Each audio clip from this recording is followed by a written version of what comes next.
नमस्कार, मी प्रणाली भोसले. माझे कोकणच्या प्राईम टाइम बुलेटिनमध्ये आपल्या सर्वांचं मनपूर्वक स्वागत करते. बुलेटिनला सुरुवात करण्याआधी पाहुयात हेडलाईन्स. सुधागड हातोंड ग्रामपंचायतीत लाखो रुपयांचा भ्रष्टाचार झाल्याचा आरोप. दोषींवर फौजदारी गुन्हा दाखल करण्याची मागणी. पंचायत समितीसमोर ग्रामस्थांचं आमरण उपोषण. सिडको भवन गेट समोर प्रकल्पग्रस्ताचा आत्महत्येचा प्रयत्न करणारा पोलिसांच्या ताब्यात. कार्तिकी एकादशी निमित्त पंढरपुरात 3000 पोलिसांचा राहणार वॉच. बंदोबस्तासाठी ऑनलाईन प्रणाली विकसित. आणि महाराष्ट्र नेव्हल एनसीसी युनिट तर्फे स्वच्छ कोकण सुरक्षित कोकणची जनजागृती. पाहुयात सविस्तर वृत्त. रायगडमधील सुधागड तालुक्यातील हातोंड ग्रामपंचायतीत लाखो रुपयांचा भ्रष्टाचार माहितीच्या अधिकारात उघड झाला असून संबंधितांवर प्रशासनाकडून दोषींची पाठराखण केली जात असल्याचा आरोप विद्यमान सरपंच रमेश वाघमारे, उपसरपंच नितीन वाघमारे आणि हातोंड ग्रामस्थांनी केला. तत्कालीन सरपंच ग्रामसेवकांवर गुन्हा दाखल करा, तसेच दोषींना पाठीशी घालणाऱ्या तत्कालीन गटविकास अधिकारी यांना निलंबित करा या मागणीसाठी विद्यमान उपसरपंच नितीन वाघमारे, सचिन भोसले, नितीन भोसले यांनी पाली पंचायत समितीसमोर आमरण उपोषण सुरू केले. प्रशासनाला 1 महिन्याची मुदत देऊन ग्रामस्थांनी कारवाईची मागणी केली आहे. मात्र कारवाईसाठी विलंब होत असल्यानं दोषींवर जलद कारवाई व्हावी यासाठी 20 नोव्हेंबरपासून पाली पंचायत समितीसमोर ग्रामस्थांनी आमरण उपोषण सुरू केले आहे. या प्रकरणी दोषींवर फौजदारी गुन्हा दाखल व्हावा. जोपर्यंत गुन्हा दाखल होणार नाही तोपर्यंत माघार घेणार नाही असा इशारा उपोषणकर्त्यांनी दिलाय. माझं नाव नितीन वाघमारे, मी हातोंडचा उपसरपंच आहे. आमचे ग्रामस्थ संजय कडू, सचिन भोसले आणि नितीन भोसले यांनी आरटीआयच्या मार्फत इथे जो काही भ्रष्टाचार झालेला आहे तो भ्रष्टाचार पूर्ण सिद्ध केलेला आहे.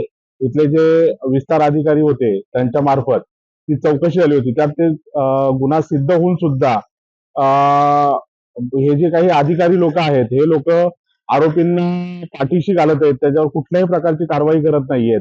त्याच्यामुळे आम्ही आज इथे उपोषणाला बसलेलो आहोत. जोपर्यंत यांच्यावर फौजदारी गुन्हा दाखल होत नाही, यांच्यावर जोपर्यंत प्रॉपर कारवाई होत नाही तोपर्यंत आम्ही इथून उपोषण सोडणार नाही. तोपर्यंत आमचं आमरण उपोषण चालू राहील. नमस्कार, मी सचिन भोसले, ग्रामपंचायत हातोंडचा रहिवासी. काल दिनांक 20/11/2023 रोजीपासून आम्ही पंचायत समिती कार्यालयासमोर उपोषणाला बसलो आहोत. उपोषणाला बसण्याची आम्हाला वेळ का आली? कारण 2017 ते 2022 या कालावधीमध्ये ग्रामपंचायत हद्दीमध्ये खूप मोठ्या प्रमाणात भ्रष्टाचार झाला. त्याच्यामध्ये प्रामुख्याची मोठी बाब म्हणजे अपंगांचा निधी. ज्या अपंगांना गरज असते त्या अपंगांचा निधी सरपंच, पूर्वीचे सरपंच आणि ग्रामसेवक यांच्या मार्फत त्याच्यामध्ये खूप मोठ्या प्रमाणात भ्रष्टाचार झालेला आहे. त्यांना एकही वर्षाचा 1ही रुपया मिळाला नाही अशी त्यांची तक्रार आहे. तसेच शाळेचे सामान, ई लर्निंगचं, लहान मुलांच्या शाळेचे सामान पण त्याच्यामध्ये हेरफेर केलेली आहे. त्यांनाही आणि असे गुन्हे सिद्ध झालेले असून त्यांच्यावर कारवाई का होत नाहीये? माझं नाव संजय शंकर कडू, मी हातोंडचा रहिवासी आहे. आपल्याला तर आता माहिती असेल की आज जवळपास 1 वर्षापासून मागच्या सन 2017 ते 2022 या ज्या कालावधीमध्ये हातोंड ग्रामपंचायत मध्ये खूप मोठ्या प्रमाणात भ्रष्टाचार झाला आणि त्याची चौकशी ही जे विस्तार अधिकारी यांनी सविस्तर चौकशी केली. त्या चौकशीत ते दोषी आहेत हे सिद्ध झालेले आहे आणि तरी सुद्धा जवळपास 1 वर्ष व्हायला आलं, त्यांच्यावर कोणत्याही प्रकारची कारवाई नाही. आम्हाला फक्त पंचायत समितीमधनं आश्वासनं दिली गेली की यांच्यावर आम्ही कारवाई करतो, पण आज 1 वर्ष झालं कोणत्याही स्वरूपाची यांच्यावर सरपंच, त्या तत्कालीन सरपंच किंवा ग्रामसेवक यांच्यावर कोणत्याही प्रकारची कारवाई झाली नाही. तर मागच्या गेल्या 1 महिन्यापूर्वी आम्ही ग्रामपंचायत समितीला एक लेटर दिलेलं आहे की जर आता कारवाई नाही झाली तर आम्ही इथे आमरण उपोषणाला बसू, ग्रामस्थ सगळे. राज्यात मराठा आरक्षणापाठोपाठ आता धनगर समाजाने देखील धनगर आरक्षणासाठी आक्रमक पवित्रा घेतला असून सकल धनगर समाज मावळ तालुका यांच्या वतीनं आज तहसीलदार विक्रम देशमुख यांना निवेदन देण्यात आलं। सरकारने धनगर समाजाला 50 दिवसांचा वेळ दिला होता, मात्र आता ती वेळ निघून गेली असल्यानं सरकारने याकडे काही लक्ष दिले नाही। त्यामुळे धनगर समाजाचे नेते आमदार गोपीचंद पडळकर यांच्या नेतृत्वाखाली संपूर्ण राज्यातील तहसीलदारांना 21 नोव्हेंबरला निवेदन देण्यात आले। धनगर आरक्षणाची तात्काळ अंमलबजावणी करा अशी मागणी निवेदनाद्वारे करण्यात आली। सरकारने धनगर समाजाच्या आरक्षणाची तात्काळ अंमलबजावणी करावी, अन्यथा येणाऱ्या काळात धनगर समाज तीव्र स्वरूपाचं आंदोलन छेडेल असा इशारा मावळ तालुका धनगर समाजाच्या वतीनं देण्यात आलाय। यावेळी मावळ तालुक्यातील समाज बांधव मोठ्या संख्येने उपस्थित होते। आज आम्ही निमंत्रण दिले आहे। गेली 50 दिवसापूर्वी आम्ही निवेदन दिलं होतं। शासनाकडे गेली 50 दिवसाचा टाइम पिरियड देऊन जो टाइम पिरियड संपला आहे, त्या माध्यमातून आम्हाला परत एकदा शासनाला निवेदन देण्याचं वाटलं, कारण की आमचे समाज बांधव बारामतीमध्ये येथे उपोषण करत असताना त्यांचा जीव अक्षरशः आता धोक्यात आहे, तरी पण ह्या सरकारला जाग येत नाही आहे। मग असा कार्यकर्त्याचा जीव गेल्यानंतर सरकार आमचा निर्णय घेणार आहे का? म्हणून आम्ही या सरकारना निर्देशन देतो की आमच्या आरक्षण जे आहे तुम्हाला काय वेगळं काय करायचं नाही, त्याची फक्त अंमलबजावणी करायची आहे। त्या आरक्षणाची अंमलबजावणी करून आम्हाला धनगरांना आमचा न्याय द्यावा अशी आमच्या ह्या मायबाप सरकारला, माननीय मुख्यमंत्र्यांना आणि त्यांच्या सर्व मंत्रिमंडळाला विनंती आहे की आमचं आरक्षण द्यावं आणि आमच्या बालबच्चांचा तुम्ही आशीर्वाद द्या। नमस्कार, मी रवींद्र कोकाटे, सकल धनगर समाज मावळ तालुका अध्यक्ष यांच्या वतीने आज आपले मावळचे तहसीलदार विक्रमजी देशमुख साहेब यांना धनगर समाजाच्या वतीने निवेदन देत आहे की आमचा धनगर समाजाचा एसटी प्रवर्गामध्ये लवकरात लवकर समावेश करून आमचे बारामतीला चंद्रकांत दादा वाघमोडे हे अमर उपोषण करत आहे। त्याच्या अगोदरही त्यांनी चौंडीला अमर उपोषणाचे अमर उपोषण करून आज 50 दिवस झाले आणि त्या अगोदर आम्ही या ठिकाणी तहसीलदार साहेबांना निवेदन दिलं होतं। तर त्या निवेदनावरती लवकरात लवकर शासन आणि प्रशासन या दोघांनी मिळून विचार करून लवकरात लवकर चंद्रकांत दादा यांचा जीव धोक्यात आहे आणि तो जीव धोक्यात असताना सर्व धनगर समाज हा काय गप्प बसणार नाही आणि त्यासाठी आम्ही आज या वडगाव मावळ या ठिकाणी आज जमा झालेलो आहोत। तर सिडको अधिकाऱ्यांनी दिलेल्या आश्वासनाची पूर्तता न केल्यामुळे नवी मुंबई, नैना आणि इतर प्रकल्पग्रस्त समितीचे अध्यक्ष सुरेश ठाकूर, अनिल ढवळे यांनी सिडको भवन गेट समोर जीवनयात्रा संपवण्याचा प्रयत्न केला असता ताबडतोब बेलापूर पोलिसांनी त्यांना ताब्यात घेतलंय। गेल्या अनेक वर्षांपासून सिडको, नैना प्रकल्पग्रस्त शेतकऱ्यांवर होत असलेल्या अन्यायाविरोधात लढा लढत असताना सिडको, नैना अधिकाऱ्यांनी लेखी आश्वासनं देऊन आजतागायत कोणतीही कार्यवाही केली नाही। त्यामुळे जीवनयात्रा संपवण्याचा प्रयत्न केला, मात्र पोलिसांनी ताब्यात घेतलं असल्याचं त्यांनी सांगितलंय। आज अनिल ढवळेंनी आपली जीवनयात्रा संपवण्याचा इशारा सिडकोला दिला होता। नैना प्रकल्पाकरता बळजबरीने जमिनी ताब्यात घेऊन, फुकटात जमिनी घेऊन लोकांना, प्रकल्पग्रस्तांना देशोधडीला लावायचं ठरवलेलं आहे। आमच्या नैना प्रकल्पाला विरोध आहे आणि नैना रद्द केल्याची आम्ही गप्प बसणार नाही। मध्यंतरीच्या काळात एक सहकारीची भूमिका म्हणून आम्ही त्यांना असं सांगितलं होतं की नैना आल्यानंतर आमची जी काही घरं आहेत, मूळ गावठाणाच्या बाहेर गरजेपोटी बांधलेली घरं आहेत, ती घरं तुम्ही नियमित करा आणि बाकीच्या जमिनीबद्दल मागून आपण चर्चा करूया। नैनावर आमचा विरोध आहे हे 3 वेळेला मान्य केलं। या प्रश्नाकरता अनिल ढवळे आणि सगळ्या सहकारी, त्याच्यात महिला होत्या, मोठ्या प्रमाणात परिस्थितीत उपोषण झालं। त्या उपोषणामध्ये सिडकोचे नैनाचे अधिकारी खटकळे आणि दुसरे अधिकारी मनकर यांनी लेखी आम्हाला आश्वासन दिलं, पत्र दिलं की 1 महिन्याभराच्या आत आम्ही गावठाण विस्ताराची योजना राबवू आणि मूळ गावठाणाच्या बाहेर जी काही प्रकल्पग्रस्तांनी घरं बांधलेली आहेत, शेतकऱ्यांनी आपल्या जमिनीवर घरं बांधलेली आहेत, त्याचं सर्वेक्षण करू आणि प्रॉपर्टी कार्ड देऊ। इथून पुढचं पाऊल असं आमचं असेल का समाधान खटकळे आणि रवींद्र मानकर, त्याचबरोबर जॉईंट एमडी आणि एमडी यांना निलंबन केल्याशिवाय आम्ही मंडळी स्वस्थ बसणार नाही।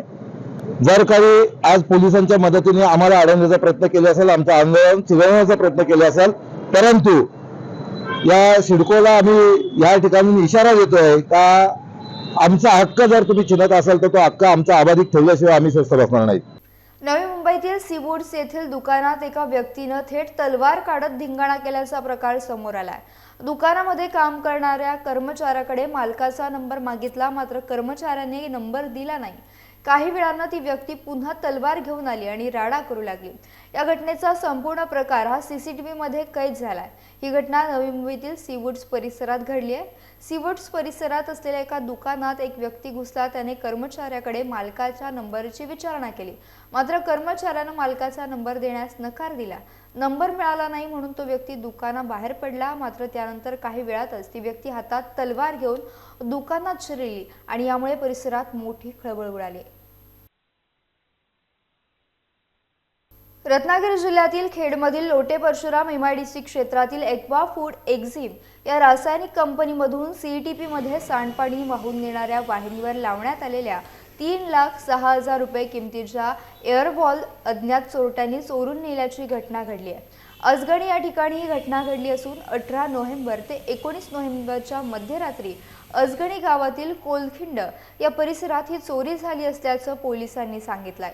याबाबत किशोर अनंत हळदणकर यांनी खेड पोलीस ठाणे येथे तक्रार दिली असून अज्ञात चोरट्याविरोधात भारतीय दंडविधान संहिता कलम 379 नुसार गुन्हा दाखल करण्यात आलाय।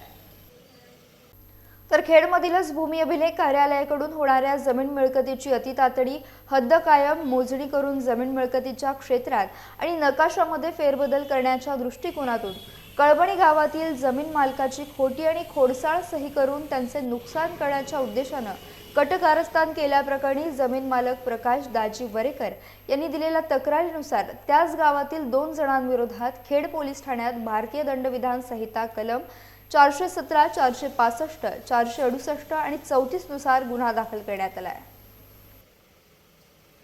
खेड तालुक्यातील मोरवंडे पंडमवाडीमधील गावदेवी मंदिराजवळील रस्त्यालगत जंगलामध्ये आज सकाळी 11:30 वाजण्याच्या सुमारास ग्रामस्थांना बिबट्याचे लहान पिल्लू जखमी अवस्थेत दिसून आलं। त्यानंतर त्यांनी वनविभागाला माहिती दिल्यानंतर वनविभाग दापोली पर्यवेक्षक PG पाटील आपल्या सहकाऱ्यांसोबत घटनास्थळी दाखल झाले। पाहणी केली असता सदर पिल्लू मृत स्वरूपात असल्याचं त्यांनी सांगितलं। पुढील कारवाई करत तालुका पशुवैद्यकीय अधिकारी यांना बोलवण्यात आलं। यासह बुलेटिनमध्ये वेळ झाली एका छोट्याशा विश्रांतीची। तुम्ही कुठेही जाऊ नका, पाहत रहा फक्त माझे कोकण। खुश खबर, खुश खबर, खुश खबर। मैं रमेश मनोहर सागवेकर ज्वेलर्स सोने चांदी आणि मोत्याचे कलात्मक तसेच आकर्षक हॉलमार्क HUID अत्याधुनिक पद्धतीचे दागिने मिळण्याचे खेडमधील एकमेव ठिकाण। मैं रमेश मनोहर सागवेकर ज्वेलर्स घेऊन येत आहेत ग्राहकांसाठी दसरा आणि दीपावली निमित्त आकर्षक भेट योजना। 15 ऑक्टोबर 2023 ते 10 डिसेंबर 2023 या कालावधीत ग्राहकांना मिळणार 20,000 रुपयांच्या सोने आणि चांदीच्या रोख खरेदीवर आकर्षक भेट कुपन। प्रथम विजेत्यास 2 व्हीलर तर इतर विजेत्यांसाठी TV, fridge, washing machine, AC सह 55 आकर्षक भेट वस्तूंची लयलूट खास दसरा आणि दीपावली निमित्त।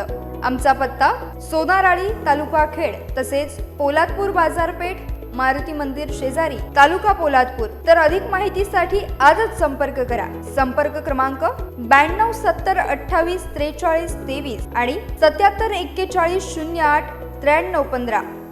विश्रांतीनंतर माझे कोकणमध्ये पुन्हा एकदा स्वागत।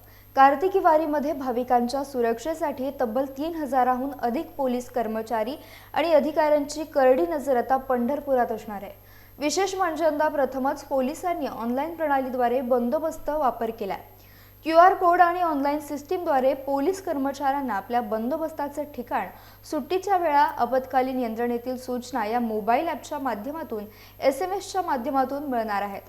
ऑनलाईन बंदोबस्ताची प्रणाली महाराष्ट्र पोलिसांमध्ये प्रथमच यंदाच्या कार्तिकी वारीपासून पंढरपुरात राबवली जाते। त्यामुळे पोलिसांच्या बंदोबस्ताचा मार्ग यंदा सुकर झालेला दिसतोय। कार्तिकी वारीच्या निमित्ताने आपल्या सर्वांना माहिती आहे की मोठ्या संख्येत भाविक पंढरपूरमध्ये येतात। या वारीच्या नियोजनाकरता आम्ही 160 अधिकारी, जवळपास 1600 अंमलदार, त्याचप्रमाणे 1200 होमगार्ड आणि SRPFची कंपनी एवढा आपण बंदोबस्त नियोजन केलेला आहे। आणि हा बंदोबस्त जो आहे हा अतिशय चांगल्या प्रकारे आपण लावून घेतो आहे आणि आम्हाला खात्री आहे की आपल्या सगळ्यांच्या सहकार्याने आणि पोलीस अधिकारी आणि अंमलदार यांच्या परिश्रमाने हा कार्तिकी वारीचा जो बंदोबस्त आहे हा निश्चितच चांगल्या प्रकारे पार पडेल। यावेळच्या बंदोबस्ताचं एक वैशिष्ट्य म्हणजे आम्ही यावेळी पूर्णतः ऑनलाईन बंदोबस्त सिस्टीम सुरू केलेली आहे अधिकारी आणि अंमलदार बंदोबस्तासाठी हजर झाल्यानंतर QR कोडद्वारे त्यांना एक लिंक शेअर केली जाते.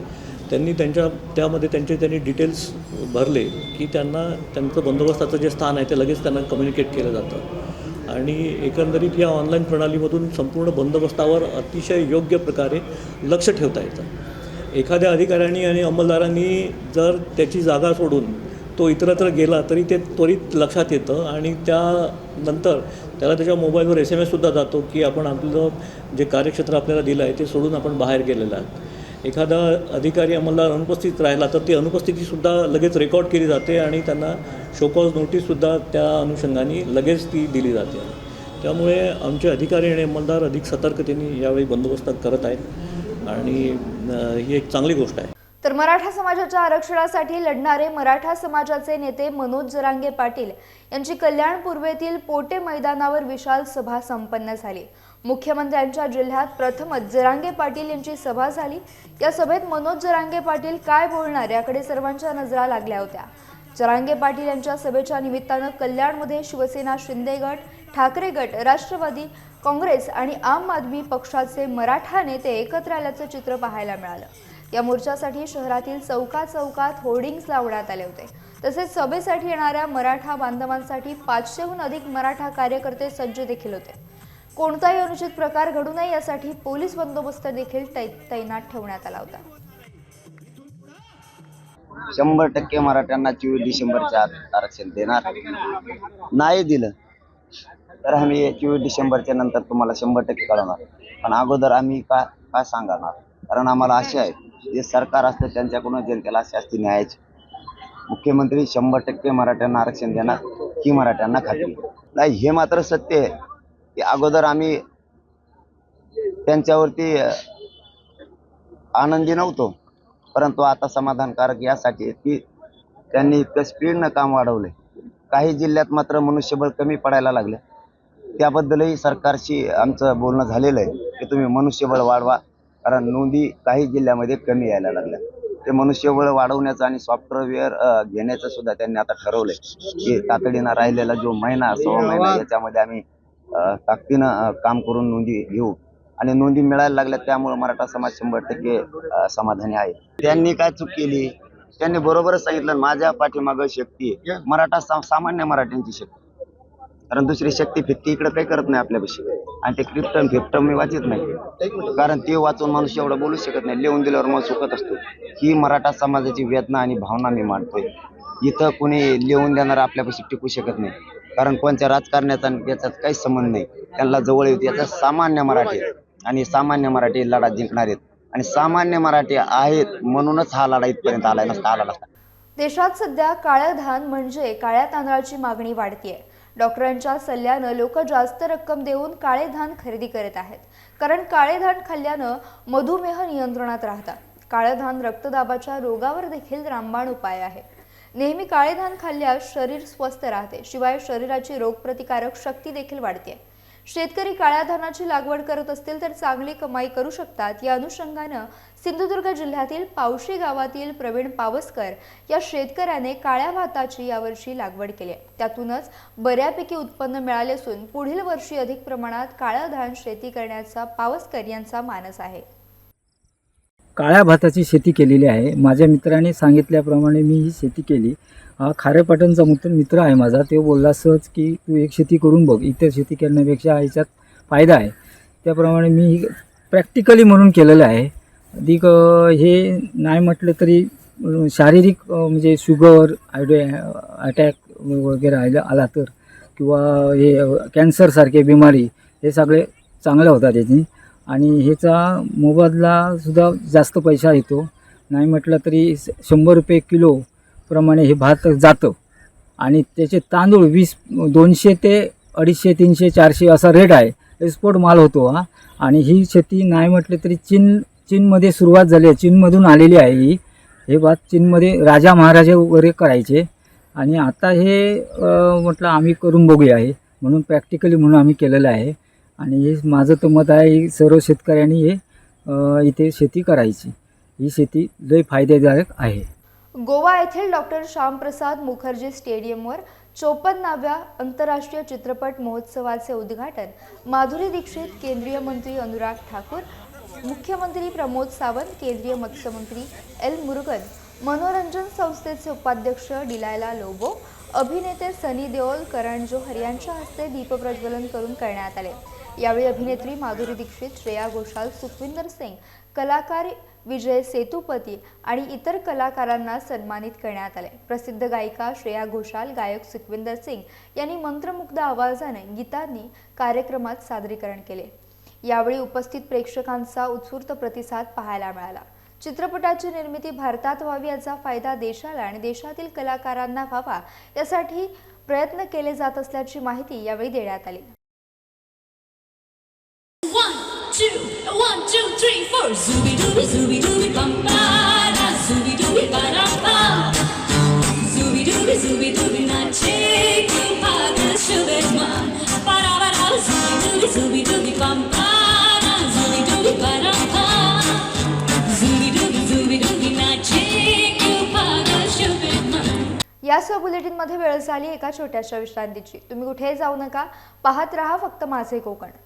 HP बुटालाइन सर्व्हिसेस घेऊन आले सणांनिमित्त ग्राहकांसाठी खास ऑफर। ऑनलाईन रेट आपल्यासाठी थेट fridge, TV, AC, washing machine व फर्निचर वरती मिळवा भरघोस सूट व जादा वॉरंटी ऑफर फक्त मर्यादित कालावधीपर्यंत। तसेच ग्राहकांसाठी बजाज फायनान्स कमीत कमी डाऊन पेमेंटमध्ये आमच्याकडे उपलब्ध।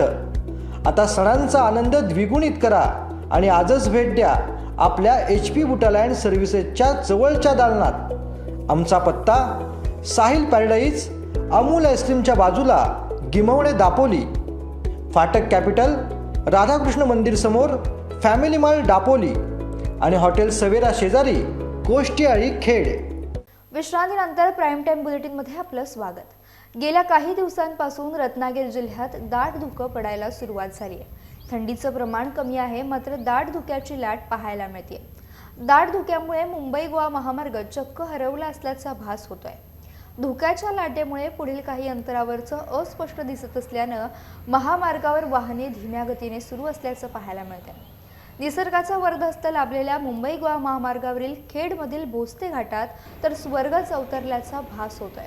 घाटात पसरलेले दाट धुके आणि डोंगराच्या कपारीमधून सकाळी सूर्याची पडलेली सोनेरी किरणं मनाला भुरळ घालणारी आहेत। विलोभनीय नजारा सध्या कोकणात मुंबई गोवा महामार्गावरून सकाळी प्रवास करताना अनुभवायला मिळतोय।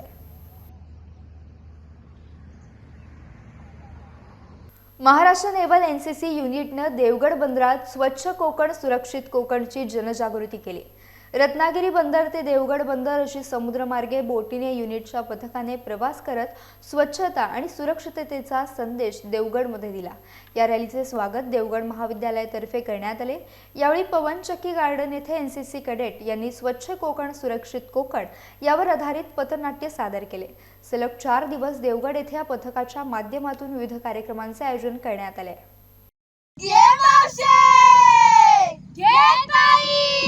कोकणच्या नावानं गाणं गा ना ना ना ना ना ना ना ना ना ना ना ना ना ना।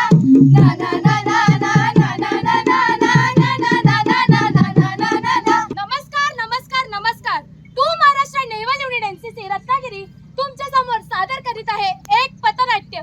पथनाट्याचे नाव आहे स्वच्छ कोकण सुरक्षित कोकण। ए दादा तू हळूहळू चाल ना, या कोकणच्या बाजारी भेटना।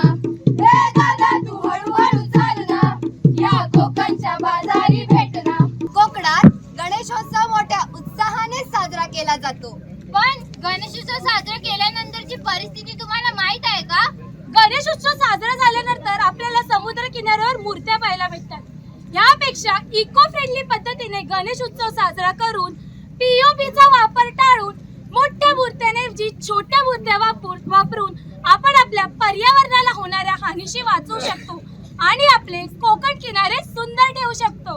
त्यामुळे आपल्या समुद्र किनारी कचरा कमी पसरवूया, ज्यामुळे आपले समुद्र किनारे स्वच्छ आणि सुंदर राहतील। बोल बोल बोल बोल बजरंगबली की जय। गणा धाव रे मला पाव रे, गणा धाव रे मला पाव रे, तुझ्या प्रेम